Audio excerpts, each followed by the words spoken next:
আসসালামু আলাইকুম। সবার আগে বাছাই করা 10টি আন্তর্জাতিক খবর জানিয়ে দেব। প্রথমেই থাকছে শিরোনাম।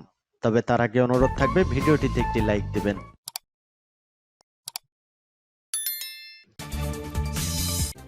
ইসরায়েলের সংসদে নেতানিয়াহু সরকারের বিরুদ্ধে অনাস্থা প্রস্তাব। ইরানে কঠোর হামলা চান মার্কিন সিনেটর। সেনাঘাঁটিতে ড্রোন হামলা আমেরিকার জন্য বার্তা বলছে হামাস। উত্তেজনার মধ্যেই পাকিস্তান সফরে ইরানি পররাষ্ট্রমন্ত্রী। জর্ডানে ড্রোন হামলার বিষয়ে যা বলল ইরান। এবং সর্বশেষ জানিয়ে দেব ইউক্রেনের গুরুত্বপূর্ণ অবকাঠামোতে রাশিয়ার ড্রোন ও ক্ষেপণাস্ত্র হামলা। শুনছিলেন সংবাদ শিরোনাম, এখন বিস্তারিত। ইসরায়েলের সংসদে নেতানিয়াহু সরকারের বিরুদ্ধে অনাস্থা প্রস্তাব। গাজা যুদ্ধ ও জিম্মিদের মুক্ত করতে না পারার কারণে ইসরায়েলের প্রধানমন্ত্রী বেঞ্জামিন নেতানিয়াহুর প্রতি ক্ষোভ বাড়ছে দেশটির জনগণের। হামাসের হাতে জিম্মি ইসরায়েলিদের মুক্ত করার ক্ষেত্রে প্রধানমন্ত্রীর আগ্রহের ঘাটতি ব্যাপক সমালোচিত হচ্ছে। তারই ধারাবাহিকতায় এবার ইসরায়েলে তাল পার্টির এমপিরা বলেছেন তারা প্রধানমন্ত্রী বেঞ্জামিন নেতানিয়াহু সরকারের প্রতি অনাস্থা ভোট চাইবেন। এক প্রতিবেদনে এ তথ্য জানিয়েছে তুর্কির বার্তা সংস্থা আনাদোলু। প্রতিবেদনে বলা হয়েছে তাল নামে পরিচিত আরব মুভমেন্ট ফর রিনিউয়াল পার্টি রোববার এক বিবৃতিতে বলেছে তারা সোমবার নেসেটে নেতানিয়াহু সরকারের প্রতি অনাস্থা ভোটের জন্য একটি প্রস্তাব পেশ করবে। বিবৃতিতে বলা হয়েছে প্রস্তাবে গাজা যুদ্ধের অবসান, বন্দি বিনিময় চুক্তিতে পৌঁছানো এবং শান্তি প্রতিষ্ঠার জন্য একটি রাজনৈতিক পথ চালু করার আহ্বান জানানো হবে। প্রস্তাবে উল্লেখ করা হয়েছে নেতানিয়াহু সরকার বন্দি বিনিময় ও জিম্মিদের উদ্ধার সংক্রান্ত কোনো চুক্তিতে পৌঁছাতে পথে বাধা দেয়, কারণ যুদ্ধ চালিয়ে যাওয়ার জন্য এটিকে তারা হাতিয়ার হিসেবে ব্যবহার করছে। একটি ন্যায্য শান্তি চুক্তির দিকে এগিয়ে যাওয়া একটি নতুন রাজনৈতিক পথের সূচনা করতে যুদ্ধের অবসানের বিকল্প নেই। অনাস্থা ভোট পাশের জন্য 120 আসনের নেসেটে 61 ভোট প্রয়োজন। নেসেটে নেতানিয়াহু জোটের সংখ্যাগরিষ্ঠতা 64 রয়েছে। গত বছরের 7 অক্টোবর স্বাধীনতাকামী গোষ্ঠী হামাস ইসরায়েলে হামলা চালালে প্রায় 1200 জন ইসরায়েলি নিহত হন। এর প্রতিশোধ নিতে সেদিন থেকে ফিলিস্তিনের গাজা উপত্যকায় নির্বিচার হামলা শুরু করে ইসরায়েল।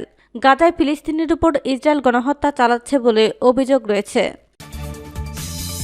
ইরানে কঠোর হামলা চান মার্কিন সিনেটর। জর্ডানে যুক্তরাষ্ট্রের সামরিক ঘাঁটিতে ড্রোন হামলার ঘটনায় ইরানে হামলা চালানোর আহ্বান জানিয়েছেন মার্কিন সিনেটর লিন্ডসে গ্রাহাম। তার সাথে সুর মিলিয়েছেন আরও কয়েকজন মার্কিন রাজনীতিক। গত রোববার জর্ডানের উত্তর পূর্বাঞ্চলে সিরিয়া সীমান্তের কাছে মার্কিন ঘাঁটিতে ড্রোন হামলার ঘটনা ঘটে। এতে 3 মার্কিন সেনা নিহত হয়েছেন, আহত হয়েছে আরও 34 জন। এ হামলার জন্য মার্কিন প্রেসিডেন্ট জো বাইডেন ইরান সমর্থিত বিভিন্ন গোষ্ঠীকে দায়ী করেছেন। রোববার হামলার পরপরই বাইডেন বলেন, ইরান সমর্থিত উগ্র সশস্ত্র গোষ্ঠী এই হামলা চালিয়েছে। এই হামলার কঠোর জবাব দেওয়ার হুঁশিয়ারও দিয়েছেন বাইডেন। বলেছেন, কোনো সন্দেহ নেই হামলার দায়ীদেরকে সময়মতো ধরব আমরা। তবে বাইডেনের এই হুঁশিয়ারিতে সন্তুষ্ট নয় সিনেটর লিন্ডসে গ্রাহাম সহ কয়েকজন রিপাবলিকান রাজনীতিক। জর্ডানে মার্কিন ঘাঁটিতে ড্রোন হামলার খবর প্রকাশের সঙ্গে সঙ্গে সামাজিক যোগাযোগ মাধ্যম এক্সে এক খুদে বার্তায় তিনি বলেন, এখনই ইরানে হামলা করুন, কঠোর আঘাত করুন। এ সময় প্রেসিডেন্ট বাইডেন ও পররাষ্ট্রমন্ত্রী লয়েড অস্টিনের সমালোচনা করেন গ্রাহাম। সাউথ ক্যারোলিনার এই সিনেটর বলেন, মধ্যপ্রাচ্যে মার্কিন সেনাবাহিনীর উপর হামলা ঠেকাতে বাইডেন প্রশাসন ব্যর্থ হয়েছে। সেনাঘাঁটিতে ড্রোন হামলা আমেরিকার জন্য বার্তা বলছে হামাস। ফিলিস্তিনের ইসলামী প্রতিরোধ আন্দোলন হামাস বলেছে, সিরিয়ার মার্কিন সেনা ঘাঁটিতে ড্রোন হামলা ছিল আমেরিকার জন্য একটি সুস্পষ্ট বার্তা। হামাসের মুখপাত্র সামি আবু জোহরি এক বিবৃতিতে বলেছেন, 3 মার্কিন সেনা নিহত হওয়ার ঘটনায় বাইডেন প্রশাসনের কাছে এই বার্তা পৌঁছেছে যে গাজার নিরপরাধ মানুষের হত্যাযজ্ঞ চলতে থাকলে তাকে গোটা মুসলিম উম্মাহর মোকাবেলা করতে হবে। তিনি আরও বলেন, গাজার বিরুদ্ধে মার্কিন ইহুদিবাদী আগ্রাসনের আগুন গোটা অঞ্চলকে জ্বালিয়ে ছারখার করে দিতে পারে। জর্দান, ইরাক ও সিরিয়া যৌথ সীমান্তের কাছে একটি মার্কিন সেনা ঘাঁটিতে ড্রোন হামলায় অন্তত 3 মার্কিন সেনা নিহত ও অপর 34 জন আহত হয়েছে। গতকাল ওই হামলা চালানো হয় এবং এর ফলে অক্টোবরের শুরুতে গাজা যুদ্ধ শুরু হওয়ার পর এই প্রথম মধ্যপ্রাচ্যে কোনো মার্কিন সেনা নিহত হল। প্রাথমিকভাবে হামলাটি জর্দানে অবস্থিত একটি মার্কিন ঘাঁটিতে হয়েছে বলে আমেরিকার সেনাবাহিনীর পক্ষ থেকে জানানো হলেও রোববার রাতে আম্মান সরকার জানায় ঘাঁটিটি সীমান্তের ওপারে সিরিয়ায় অবস্থিত। মার্কিন সরকার জাতিসংঘের ম্যান্ডেট বা দামেস্কের অনুমতি ছাড়াই সন্ত্রাস বিরোধী যুদ্ধের নামে সিরিয়ায় অবৈধভাবে সেনা মোতায়েন করে রেখেছে। ইরাকের ইসলামী প্রতিরোধ আন্দোলন রোববার রাতে প্রকাশিত এক বিবৃতিতে ওই ড্রোন হামলার দায়িত্ব স্বীকার করে বলেছে, জর্ডানের সীমান্তবর্তী সিরিয়ার আল তানাফ ঘাঁটিতে ওই হামলা চালিয়েছে তারা। সূত্র প্রেস টিভি। উত্তেজনার মধ্যেই পাকিস্তান সফরে ইরানি পররাষ্ট্রমন্ত্রী। চলতি মাসের মাঝামাঝিতেই পাকিস্তান ক্ষেপণাস্ত্র হামলা চালায় ইরান। এর জবাবে পাকিস্তানও পাল্টা হামলা চালিয়েছে ইরানে। পাল্টা হামলায় উত্তপ্ত পরিস্থিতি বিরাজ করছে দুই প্রতিবেশী দেশের মধ্যে। এমন পরিস্থিতিতে পাকিস্তান সফরে গেছেন ইরানের পররাষ্ট্রমন্ত্রী হোসেন আমির আবদুল্লাহিয়ান। খবর এনডিটিভির।